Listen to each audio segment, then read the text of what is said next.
सुबह के ठीक 5 बजे थे।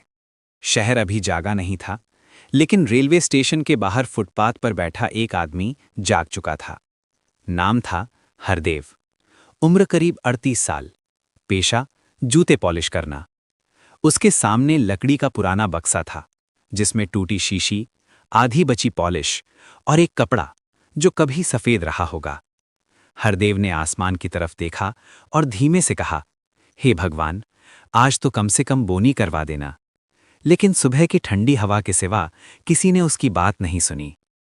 थोड़ी देर बाद एक सफेद एसयूवी आकर ठीक उसके सामने रुकी। गाड़ी से उतरा एक मोटा ताजा आदमी। नाम विक्रम चौधरी। महंगे जूते, गले में सोने की चेन और चेहरे पर घमंड। विक्रम चिल्लाया, अरे ओए, यहां कौन खड़ा करने बोला गाड़ी? हरदेव हड़बड़ाकर खड़ा हुआ।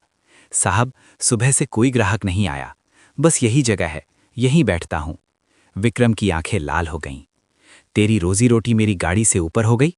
हट जा, वरना यहीं कुचल दूंगा। आसपास लोग थे, लेकिन कोई कुछ नहीं बोला। हरदेव ने कांपते हाथों से बक्सा उठाया और चुपचाप दूसरी तरफ बैठ गया। उसी समय पास ही खड़ा था एक 10 साल का दुबला पतला लड़का। नाम आदित्य, वही हरदेव का बेटा। आदित्य ने धीरे से पूछा, बाबा, आज स्कूल नहीं जाऊं? हरदेव की आंखें झुक गईं। आज नहीं बेटा, फीस बाकी है। आदित्य ने कुछ नहीं कहा, बस फटे बैग को सीने से लगा लिया। कुछ देर बाद वही विक्रम फिर आया। जूते गंदे थे। ओए मोची, जूते चमका दे। हरदेव ने डरते डरते कहा, साहब, इन जूतों पर मशीन पॉलिश नहीं होती। विक्रम हंसा, तू मुझे सिखाएगा? तू जिंदगी भर अमीरों के जूतों में ही रहेगा। फिर उसने सबके सामने एक थप्पड़ मारा। जल्दी कर, वरना पैसे भी नहीं दूंगा। आदित्य की आंखों में आंसू थे, लेकिन उसने कुछ नहीं कहा। जूते पॉलिश के बाद विक्रम ने पैसे नहीं दिए।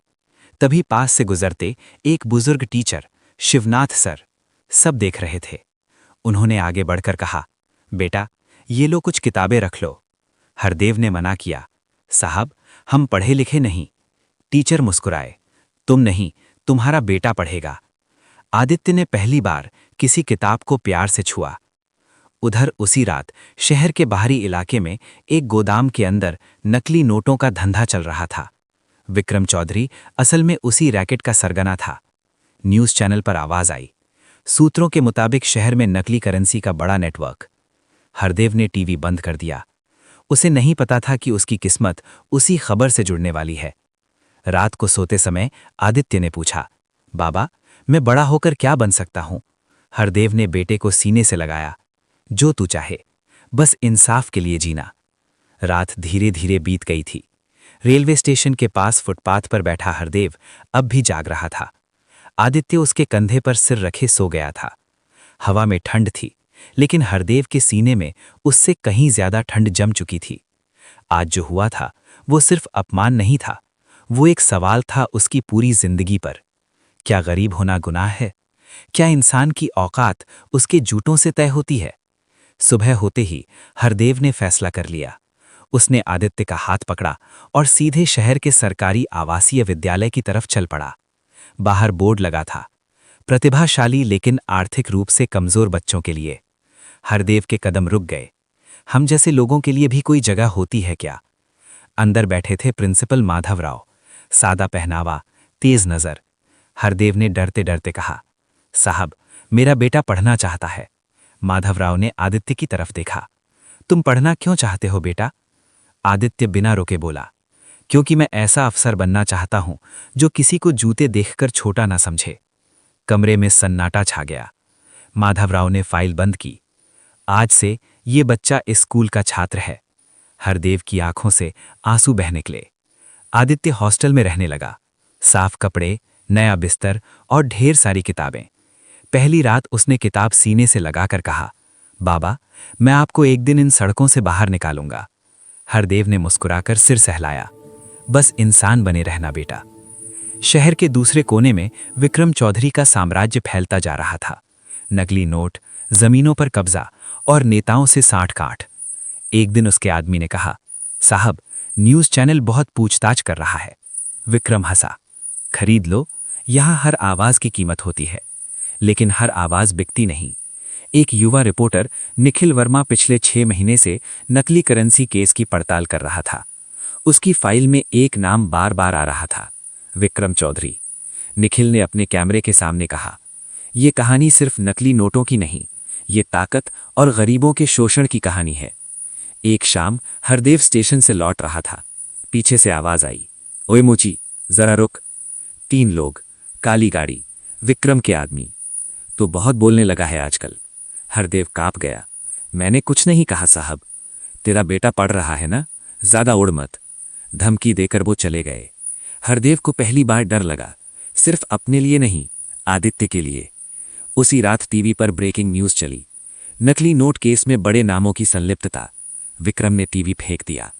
अगर ये रिपोर्टर जिंदा रहा तो हमारा धंधा बंद हो जाएगा। साल बीतते गए।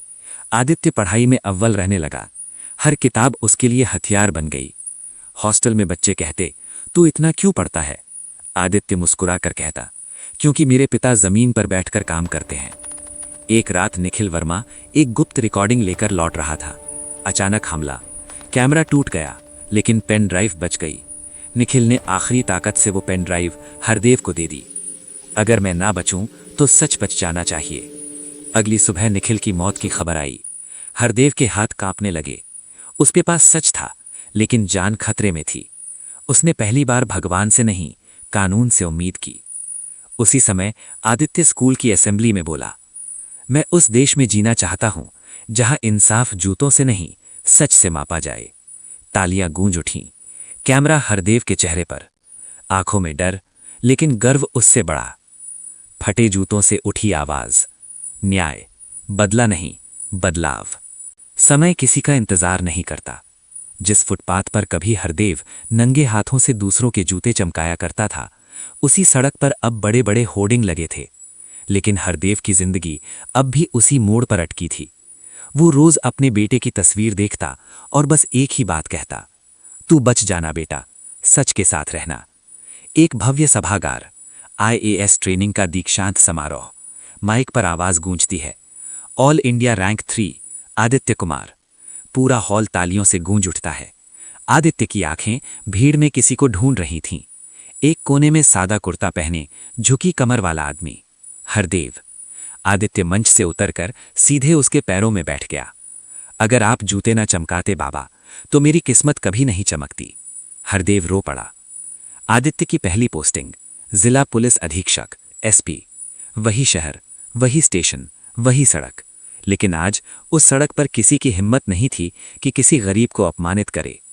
पहले ही दिन आदित्य की मेज पर एक पुरानी धूल भरी फाइल आई।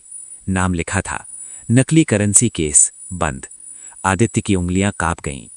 उसी फाइल से एक पेन ड्राइव घिरी। उस पर लिखा था, सच कभी मरता नहीं। आदित्य समझ गया, ये वही सच है जो उसके पिता ने सालों सीने में दबा रखा था। आदित्य ने पहला आदेश दिया, नकली करेंसी केस फिर से खोला जाएगा। मीडिया में हलचल मच गई। वही रिपोर्टर, अब सीनियर एंकर बने निखिल वर्मा की तस्वीर हर चैनल पर चलने लगी। जो लोग उसे मारने की सोच रहे थे, उन्हें नहीं पता था कि सच बच चुका है। उधर एक फार्म हाउस में विक्रम चौधरी टीवी पर खबर देख रहा था। SP आदित्य कुमार? उसका चेहरा पीला पड़ गया। कुमार, कहीं वही मोची का लड़का तो नहीं? उसकी यादों में एक थप्पड़ गूंजा। एक शाम विक्रम चौधरी को थाने बुलाया गया। विक्रम कुर्सी पर बैठा और सामने देखा, SP की वर्दी में आदित्य। विक्रम हंसने की कोशिश करता है, ऑफिसर साहब, शायद आप मुझे पहचानते नहीं। आदित्य शांत स्वर में बोला, मैं आपको बहुत अच्छे से पहचानता हूं। आपने मेरे पिता को सबके सामने थप्पड़ मारा था। कमरा सन्न हो गया। विक्रम गिड़गिड़ाया, पैसे ले लो, सब ले लो। आदित्य की आवाज गूंज उठी, मेरे पिता ने कभी भीख नहीं मांगी और मैं इंसाफ बेचता नहीं। आदित्य ने बाहर आवाज दी, इंस्पेक्टर, गिरफ्तारी वारंट लागू करो। हथकड़ियां क्लिक हुईं। कोर्ट में पूरा शहर जमा था। हरदेव पीछे बैठा था। जज ने पूछा, क्या आप कुछ कहना चाहेंगे? हरदेव खड़ा हुआ। उसके हाथ कांप रहे थे। मैंने कभी बदला नहीं चाहा। मैं बस चाहता था कि मेरा बेटा किसी के जूतों से छोटा ना हो। कोर्ट में सन्नाटा छा गया। जज का फैसला, विक्रम चौधरी दोषी पाया जाता है, आजीवन कारावास। तालियां नहीं बजीं, आंसू गिरे।